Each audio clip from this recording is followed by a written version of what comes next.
Hello, I'm Sarah Cable, the Outreach Coordinator for the Office of Interdisciplinary Programs. On behalf of our office and the Interprofessional Educators and Practitioners Association, I want to thank you for your willingness to help with the facilitation of All Professions Day 1. Let's begin the training by reviewing a few of the facilitation tips provided by the IEPA Curriculum Committee. A few things to keep in mind when facilitating in a virtual environment. First, research shows that facilitating groups in an active way, including calling on participants to share, is key to increasing engagement and effectiveness. Give students an early heads up that they will be invited to share during the breakout session. This can help students stay attentive throughout the discussion and ready to participate. Next, we recommend using round-robin responses to encourage and allow everyone time to speak.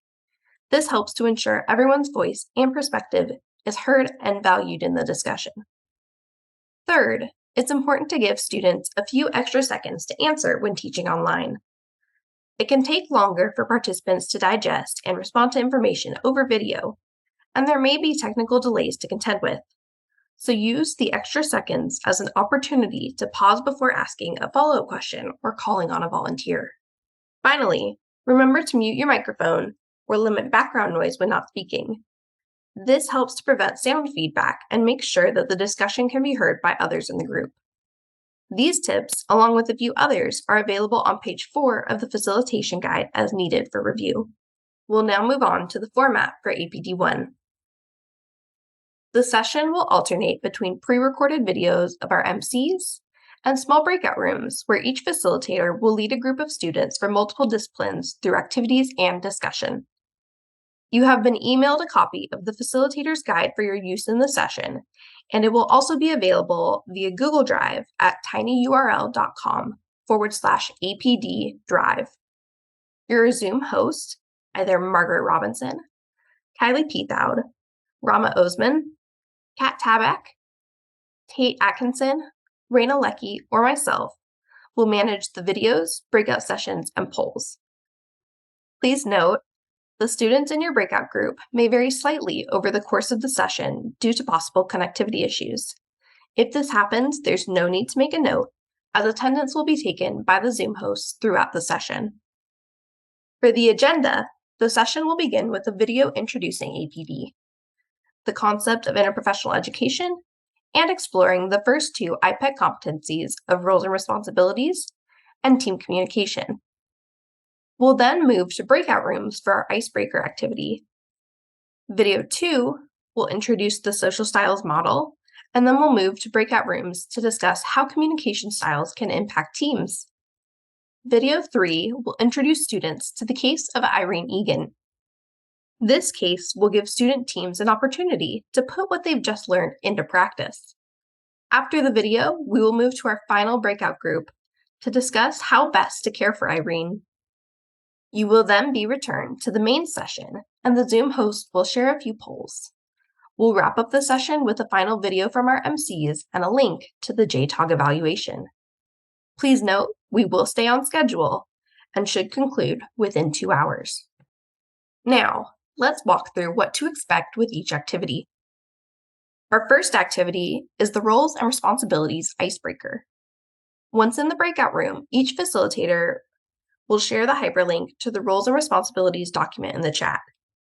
The hyperlink is tinyurl.com/APD Drive, and the PDF is available in the Activity 1 folder. You'll start the activity with a team member answering the questions from the document, and then you'll go around the team. It generally takes each team member about 2 minutes to answer the questions. Please invite the students to use the chat box to share their email addresses with their teammates if they would like to do so. We have allotted 30 minutes for this activity, and your Zoom host will post messages to alert you to the time remaining.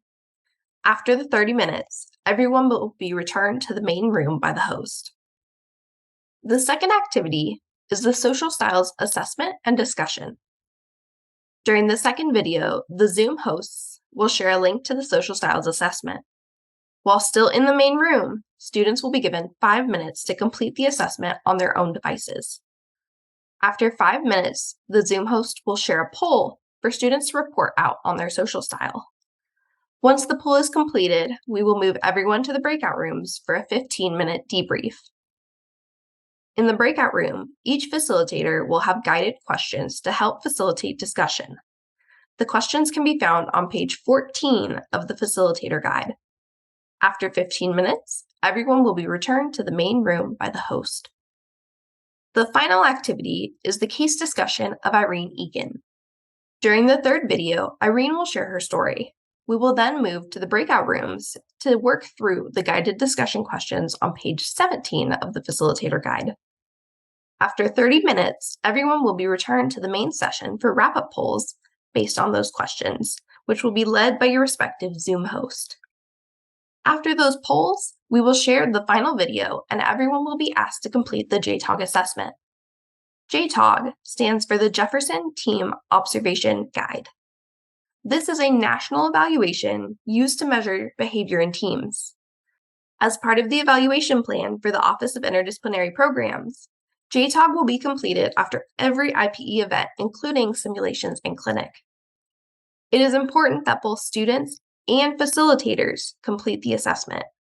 The link to JTAG can be found at the end of your Facilitator's Guide, in the chat at the end of the Zoom session, and via QR code during the final video. That concludes the breakdown of facilitator instructions for the virtual All Professions Day 1 activities. This is our largest student group yet, and we genuinely could not do this without your support.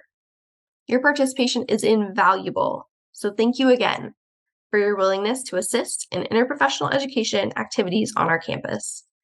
We can't wait to see you on Friday, September 9th. Thank you.